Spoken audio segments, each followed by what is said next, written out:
What happens when the world realize that you are a blind person? How do they treat you?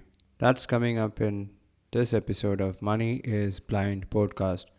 Hey guys, welcome back. I am your host Prasoon. So, I've been thinking about this topic for a while now. What do the world think about blind persons? I know what you might be thinking in your head because all of us have experienced it in one point of our life or the other.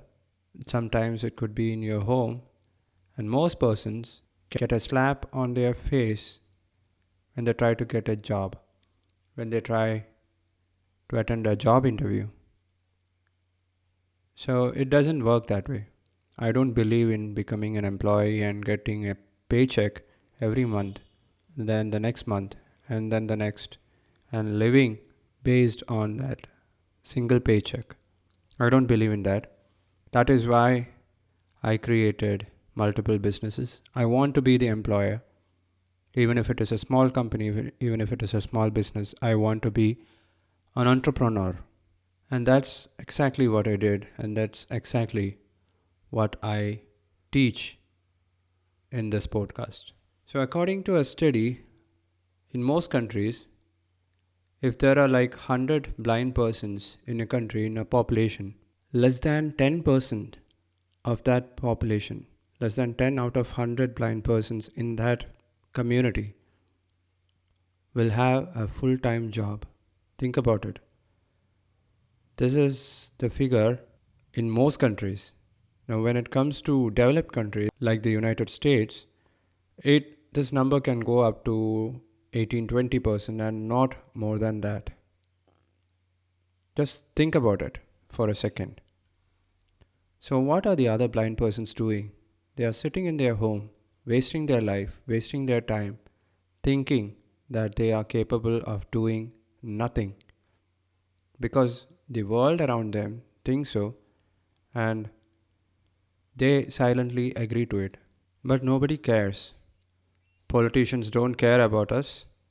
The government, they think they are doing enough for the blind community.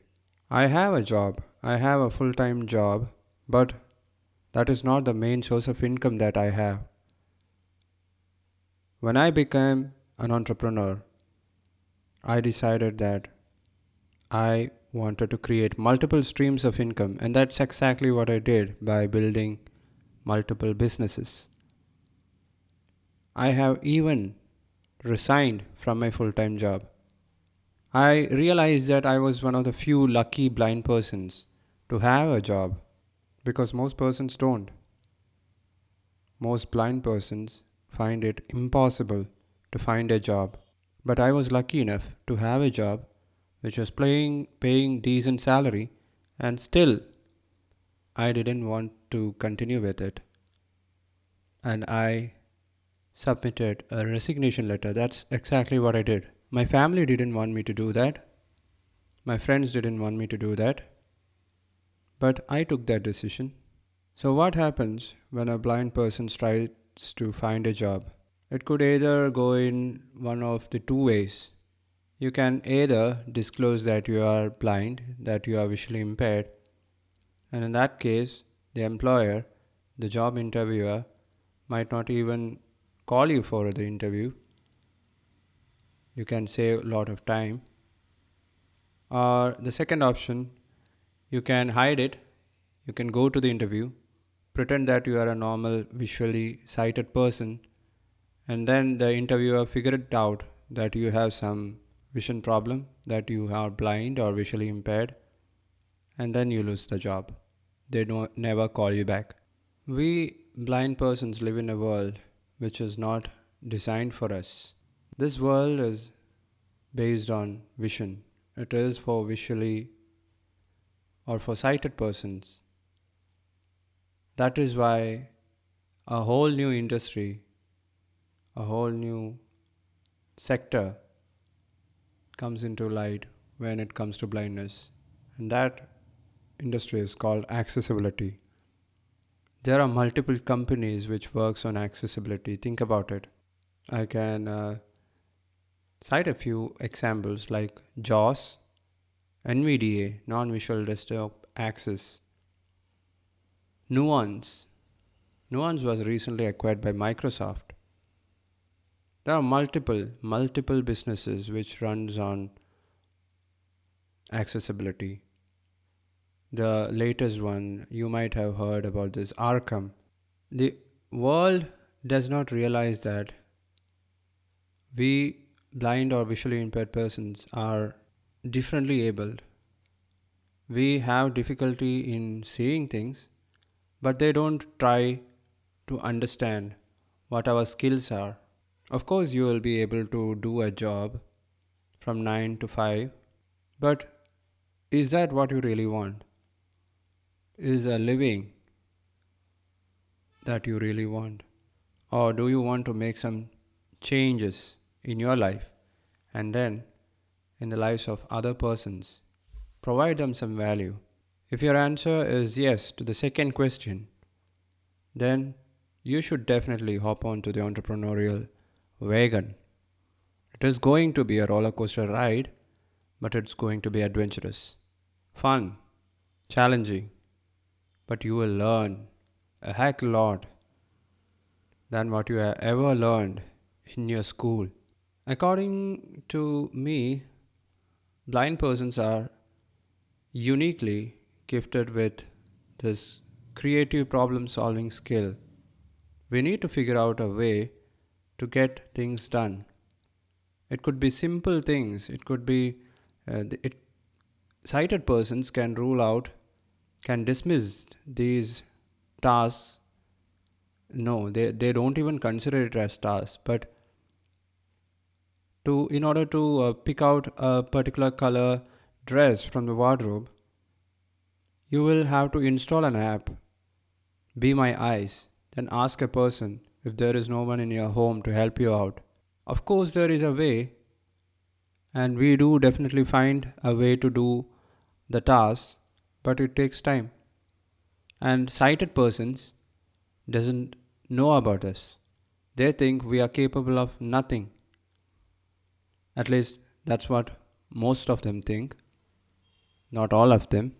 Most blind persons or visually impaired persons who are sitting idle in their home, they have the skill of to think outside the box, to do their task independently. And that's the skill which is needed for an entrepreneur as well. These are common skills which an entrepreneur needs, but not for your routine day to day daily tasks at home, to provide value to other persons. Find out a problem which other persons have and then try to think out, try to create a solution for that problem, and you're done. Build a business around it, and you will become a successful entrepreneur. Wealth will come to you in abundance. That's what Napoleon Hill said in his book, Think and Grow Rich. If you consider hacking as a scientific term, if you get excited when you hear the word hacking, and if you are someone who searches on Google for productivity hacks or money making hacks, then you should realize this. Visually impaired persons are original, perfect life hackers because we have that skill built into in our DNA. Because sighted persons don't need to think like that. They don't have to think about solving problems all the time because they don't have problems all the time. But whenever we open our eyes, it's a problem. Whenever we want a task to be completed, like crossing the road, or to get to office, or to go for grocery shopping, to pick up a dress from the wardrobe, to play with your child, everything, everything is a challenge, a problem that you can fix. You would have fixed it. You sorted out a way that you can do it. and that is creative thinking, problem solving. These are skills that you have inside your head, but you are not using it for the right tasks. There is this story which I have seen in one of the videos in YouTube. Visually impaired persons, for them, thinking outside the box is ordinary. For sighted persons, thinking outside the box is extraordinary. The story is like you might have heard about cruise control, right? It is a feature which comes in most cars these days. So, if you don't know driving, you might not have heard about it. But cruise control lets you take the foot off the gas pedal, the accelerator, keep it rested, and the car will go at a certain speed which is set by the computer, the chip inside the car. And this feature was discovered, no, it was invented by a blind person. He did it for his friend who had this jerky foot and he was facing problems while driving. So, this blind mechanical guy, mechanical engineer, he thinks up of an automatic way to control the speed of the car, and cruise control was born. And now it is common in most of the cars. That is another reason why I am planning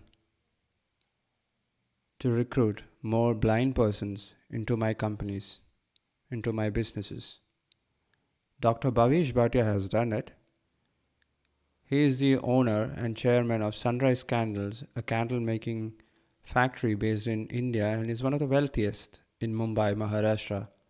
And he employs almost like 3,400 visually impaired persons in India, training them, giving them employment.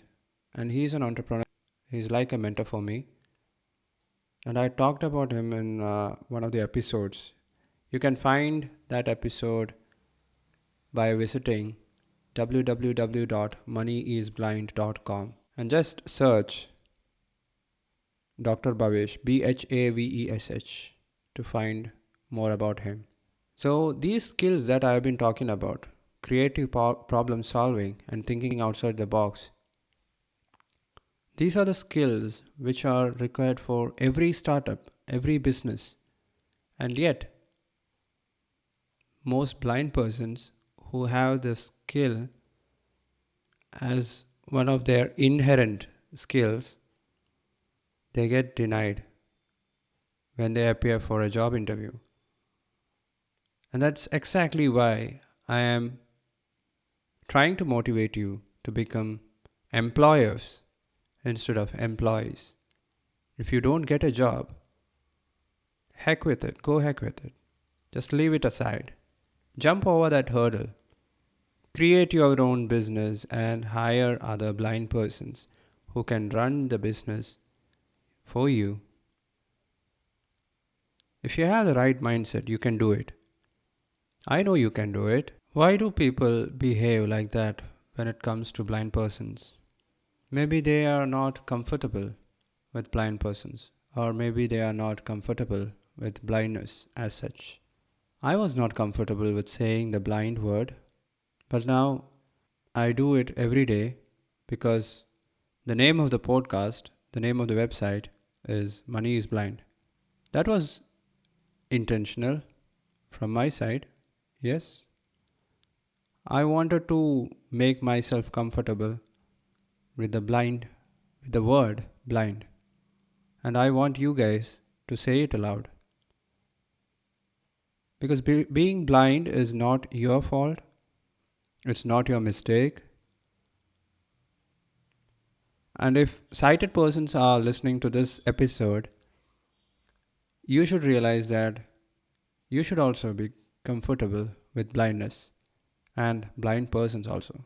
Because when they become uncomfortable with blindness, they become uncomfortable. They don't want to deal with blind persons. And that is one reason why they consider blind persons as incompetent.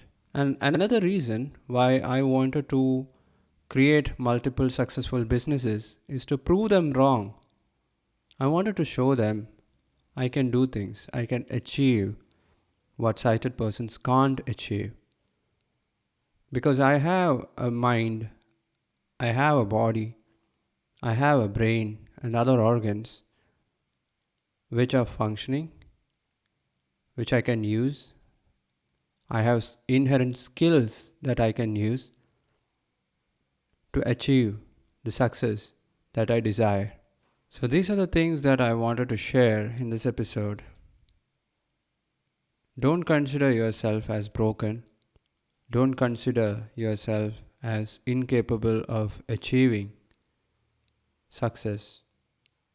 You have to believe in yourself, you have to believe in your skills, and only then success will come to you, wealth will find you, and you become famous or popular. You will achieve your desires, become successful. If that's what you really want, you will find out a way to reach there because that skill that is floating in your blood, my friend. On that note, I am signing off. Talk to you guys in another episode. Take care. Bye.